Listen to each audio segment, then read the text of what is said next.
The first time I saw my parents hand over the keys to my brand new sedan, smiling like it was a gift for my sister, I felt my stomach twist. I'd worked for years, skipped outings, and saved every penny to afford that car. My parents didn't pay a cent, but they still acted like it was theirs to give away. What they didn't know was that I'd planned for this exact kind of betrayal long before the engine even started. Because legally, that gift wasn't what they thought it was, not even close. Growing up, my family looked perfect from the outside, a warm home, shared dinners, laughter that echoed through the walls. But behind all that, there was an unspoken rule: my sister always came first. It wasn't that my parents didn't love me, they did, just not equally. My sister, Emily, was the golden child, the one who could do no wrong. Every time she wanted something, it somehow became a family priority. A new phone? She needs it for school. A trip with friends? She deserves a break. Meanwhile, I learned early on to lower my expectations. When I turned 16, I decided that if no one was going to hand me what I wanted, I'd earn it myself. My dream was simple: to own a car that was truly mine.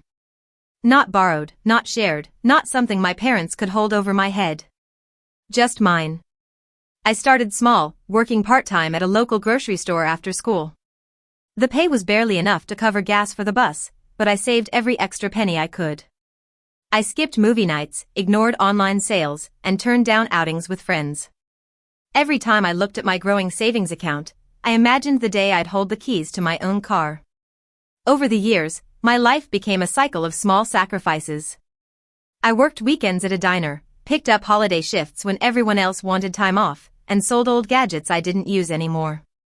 There were days I wanted to give up, especially when I'd come home exhausted only to find my parents praising Emily for something trivial: a drawing she made, a small award from school, or even just for trying her best. It stung, but I kept my focus. Their attention was her reward. Mine would be independence. By the time I landed my first full-time job after college, my savings had finally reached a number I'd only dreamed about. It wasn't easy, balancing rent, bills, and responsibility, but that determination I'd built up over the years had turned into quiet strength. I spent nights scrolling through car listings, comparing models, calculating down payments. I knew exactly what I wanted: a sleek, reliable sedan. Nothing too flashy, but something that reflected how far I'd come. When I finally found the one, it felt like the universe had aligned. The deep metallic blue shimmered under the dealership lights like it was waiting for me. Signing the papers felt surreal. All the years of being overlooked, dismissed, and underestimated boiled down to that single moment of pride.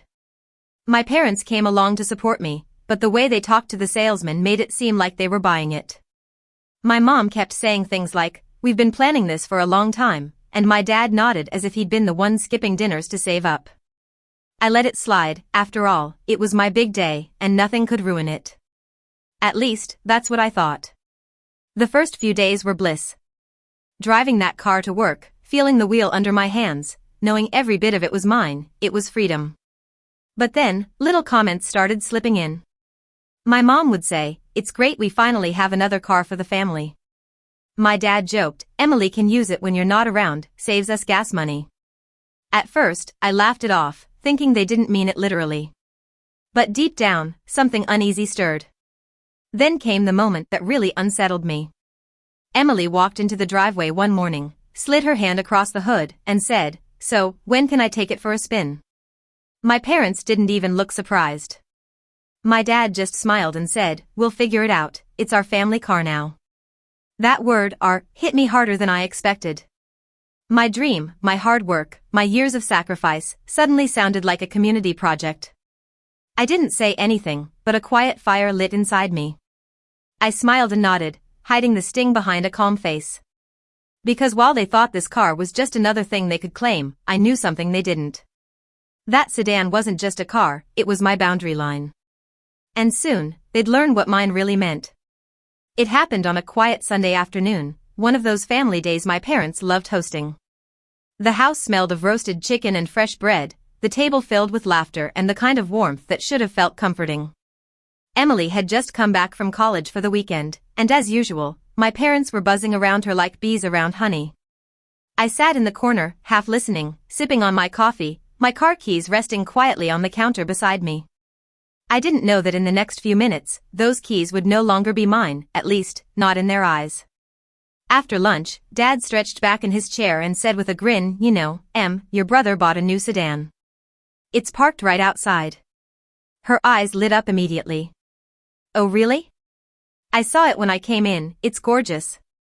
"That's yours?" she asked, turning to me. I smiled, proud but humble.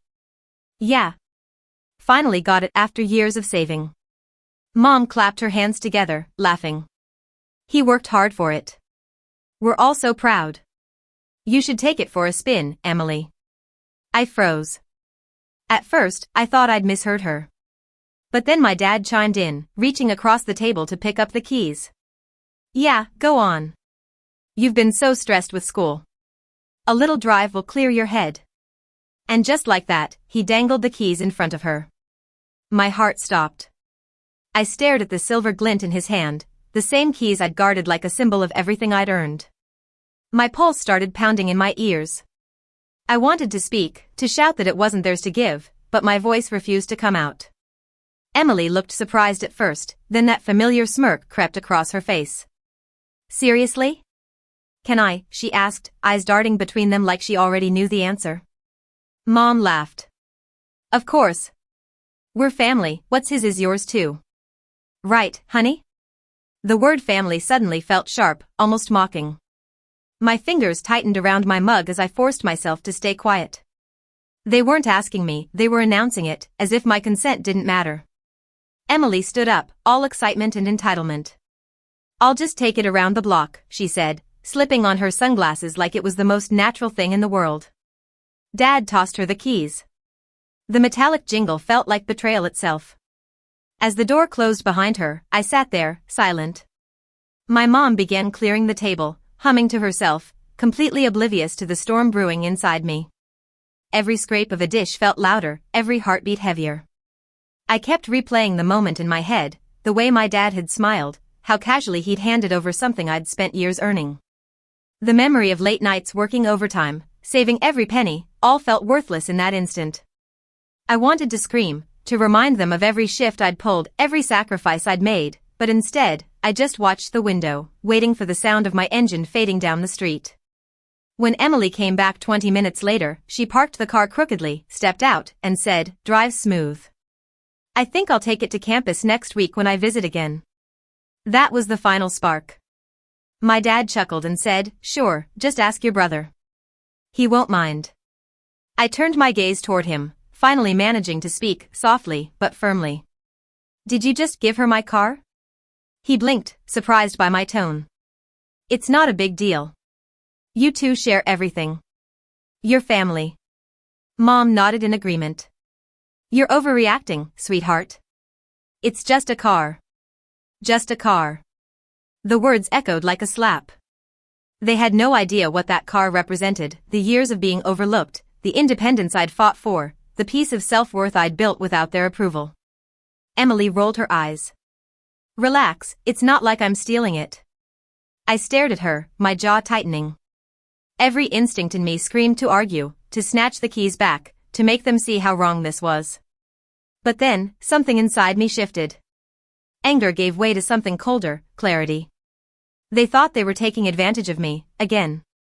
But they didn't know that this time, I wasn't the same person they'd pushed around for years. I had prepared for this exact kind of situation, quietly, patiently. So instead of arguing, I smiled. "You're right," I said softly. "It's not a big deal." My parents exchanged relieved glances, thinking the storm had passed. Emily tossed the keys on the counter carelessly, humming as she walked to her room. I picked them up slowly, running my thumb over the metal, and slid them back into my pocket. My heart was still heavy, but a small, knowing calm settled over me. They didn't know it yet, but the moment they handed those keys to my sister, the story stopped belonging to them. It was mine again, just like that car. And sooner or later, they'd find out exactly what that meant. A few weeks before I bought the car, I'd already sensed something in the air, the kind of tension that comes from knowing your own family too well. My parents had a long history of turning my milestones into our achievements. When I got my first job, they told relatives they had helped me get it. When I paid my own tuition, they called it a family effort. Even when I graduated, my dad stood up at the dinner table and said, "We did it." I used to laugh it off, thinking it was harmless pride. But over time, it started to feel less like love and more like control. I remember one particular moment that changed everything. Years ago, I had saved up to buy a laptop for work. I came home from my shift one evening to find my sister using it, her feet up, watching shows, her books scattered across my desk. When I confronted her, my mom simply said, "Your family. Don't be selfish." That same phrase, "your family," became their shield, a way to guilt me into silence while they handed my hard work to someone else. It was like history kept looping back, and each time, I was the one who lost. So when I finally had enough money for my car, I knew this time had to be different. I wasn't just buying transportation, I was buying independence. But independence in my family came with strings unless you made sure to cut them yourself. I remember sitting in a small cafe downtown, laptop open, scrolling through ownership laws and registration clauses. My friend Ryan, who worked in property law, met me there after work. He looked at me over his coffee cup and said, "You really think they'd try to claim the car?" I gave a small, humorless laugh. "You don't know my parents." He nodded slowly. "Then make it untouchable. Don't register it under your personal name. Create a holding name or company. That way, if anyone ever tries to interfere, it's protected." At first, it sounded too complicated, creating an entity just for a car, but the more I thought about it, the more sense it made. I'd seen enough manipulation to know that when entitlement meets opportunity, chaos follows. I wanted no loopholes, no family gray areas. Over the next week, I set everything in motion. I registered a small company name, just a legal placeholder that sounded professional. The car would technically belong to that company, and I'd be the sole owner. I made sure the insurance policy was airtight, too. No one else could be listed as a driver unless I approved it in writing. I even used my work address for registration, just to create one more layer of separation. The day I walked into the dealership, everything was ready. The salesman went through the paperwork line by line, and when he asked whose name to put on the title, I gave him the company name without hesitation. "It's a business vehicle," I said casually, and he nodded, marking it down. Inside, though, I felt a rush of quiet victory. This wasn't just a purchase, it was protection. A part of me hated that I had to think this way, but another part felt liberated. I was finally doing something for myself without the fear of it being taken away or rebranded as a family effort. I remember glancing out the dealership window at the car gleaming in the sunlight, imagining my parents' faces when they saw it. I knew they'd be proud, until the moment they tried to take credit for it. Later that night, I carefully placed the folder of documents in a locked drawer. Registration, insurance, company certificate, every detail tied up neatly, leaving no room for confusion. I slept better that night than I had in years. Still, I kept my plan quiet. I didn't tell my parents or Emily a word about how the car was registered. To them, it looked like I'd finally succeeded on my own, and that was all they needed to know. But deep down, I felt something new, not just pride, but safety. For once, I wasn't vulnerable to their decisions. When I finally brought the car home, I saw the familiar spark in their eyes, that silent calculation they always had when something new entered my life. I played along, smiled through their questions, and let them believe what they wanted. If they thought this was just another family victory, fine. They'd find out the truth when they tried to make it theirs. So, when my dad handed my sister the keys that afternoon, grinning like he was passing down an heirloom, I didn't stop him. I didn't shout, didn't argue. Because unlike every other time in my life, I wasn't powerless. I already knew how this story would end.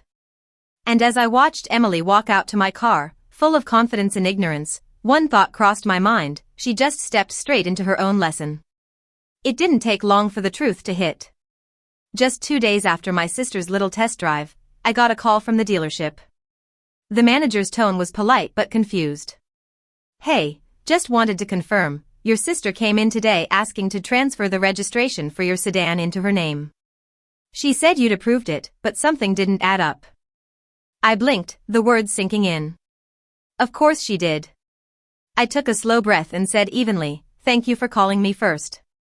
Please don't process anything unless you get written permission from me. The vehicle belongs to my company, and no one is authorized to make changes." The man hesitated, clearly amused. Yeah, that's what I figured. She didn't seem too happy when we said we needed the owner's ID. Just wanted to check. I thanked him and hung up, half irritated, half amused. It was so typical of Emily, entitled enough to think she could just walk in and take something because she wanted it. But this time, the universe wasn't playing along. By evening, I got another call, this time from my mother. Her tone was sharp, the kind that always came before a lecture. Why didn't you tell the dealership that it's fine for your sister to register the car, she demanded. Because it's not fine, I replied calmly. It's my car. Your sister was just trying to help. She was going to get it insured under her name since it's technically being shared, Mom said. I almost laughed. Shared? Since when? You're being selfish, she snapped.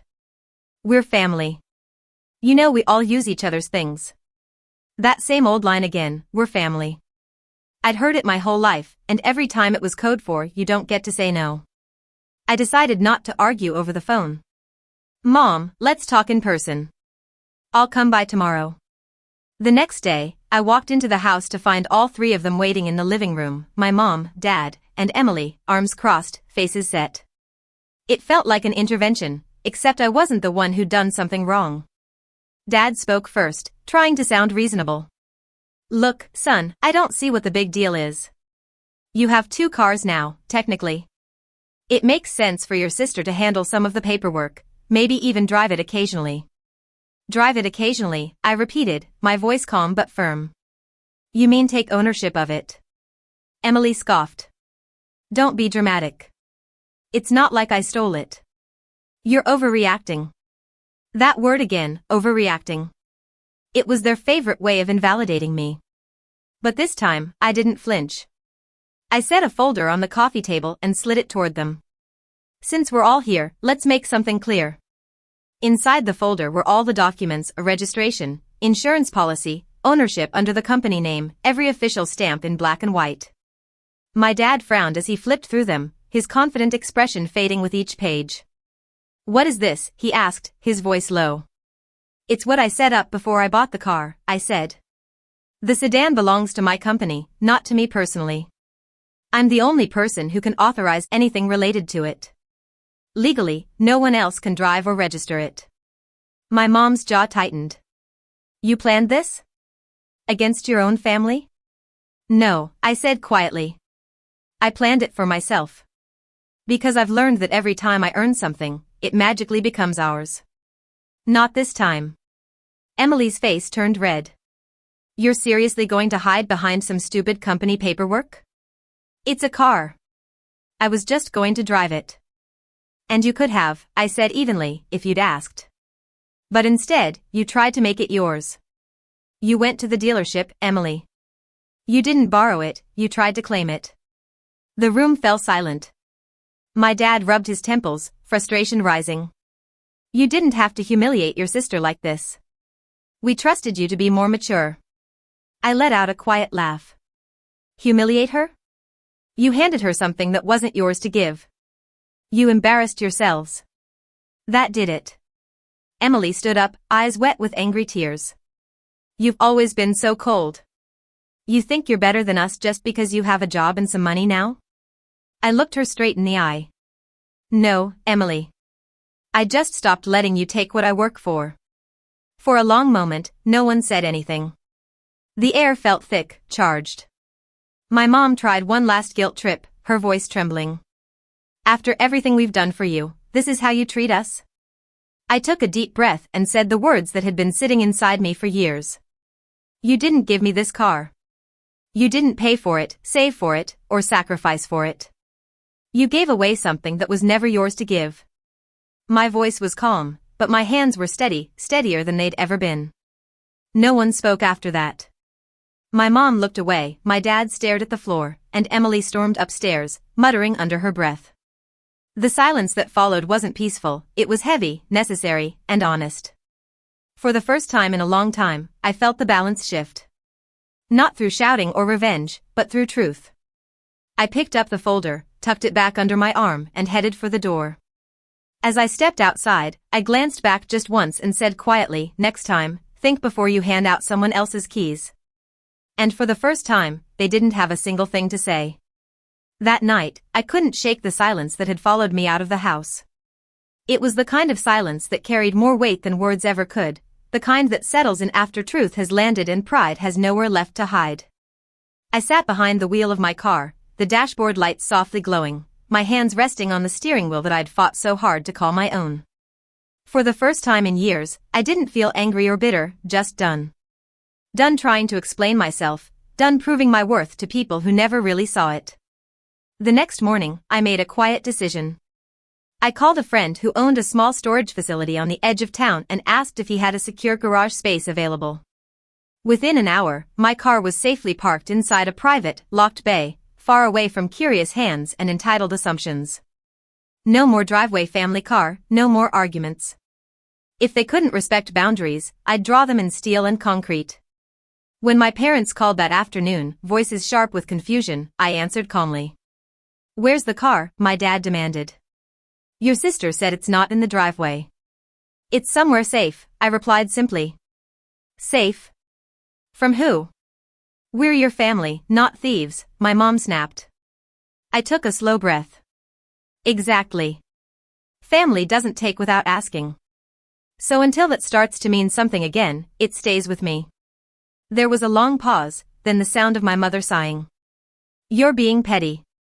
"No," I said gently. "I'm just protecting what's mine. Something you should have taught me instead of teaching me to give it all away." After that, I hung up, not in anger, but in peace. I realized I didn't need their approval anymore. The constant need to be seen, to be acknowledged, had finally dissolved. I'd stood up for myself without shouting, without losing my composure. That was my revenge, quiet, controlled, and utterly satisfying. Over the next few weeks, word somehow got around our extended family. My uncle called, curious about the fight over the car. I could tell my parents had tried to spin the story, but there was no way to hide the truth. They'd overstepped, and I'd shut it down with nothing but paperwork and calm resolve. Their pride took a hit, not because of what I said, but because of how I handled it. I hadn't yelled, hadn't caused a scene, just drew a boundary and refused to move it. That quiet dignity burned deeper than any insult ever could. Emily didn't talk to me for a while. Then one evening, she showed up at my apartment, awkward and unsure. "I didn't realize how serious you were about the car," she admitted, eyes downcast. "I just thought, well, Mom and Dad always said we share everything." I nodded. "Yeah, that's the problem. They taught us sharing, but not respect." She looked at me, guilt softening her expression. I guess I needed to learn that. For the first time, I saw her not as the golden child, but just as my sister. Maybe she had grown up under the same unspoken rules, never realizing how much they took from me to give to her. And maybe this was her lesson, too. Weeks later, I brought the car home again, but this time, it went straight into my private garage at my own place. I still drove to visit my parents occasionally, but the sedan never touched their driveway again. They noticed, of course, the unspoken reminder sitting heavy between us. They knew they'd lost the right to claim what wasn't theirs. One evening, as I was leaving their house, my dad stood by the window, watching me step into my car. He didn't say a word, but I saw it in his face, that flicker of realization, maybe even regret. My mom stood beside him, her expression softer than before, but silent all the same. I started the engine, the quiet hum filling the air. For a moment, I looked at them through the glass, the same people who had once called it our family car, now watching me drive away in it, unable to touch what they once thought they owned. It wasn't loud or dramatic. It was just as silent, poetic, and complete. Sometimes revenge doesn't need to be loud, it just needs to be smart. My parents thought they could rewrite my hard work into a family story, but I reminded them that respect isn't gifted, it's earned. Watching my sister's shocked face in that moment wasn't just payback, it was peace. I learned to protect what's mine, not out of spite, but self-respect. Because the best revenge isn't destroying someone, it's quietly proving they never had control over you in the first place.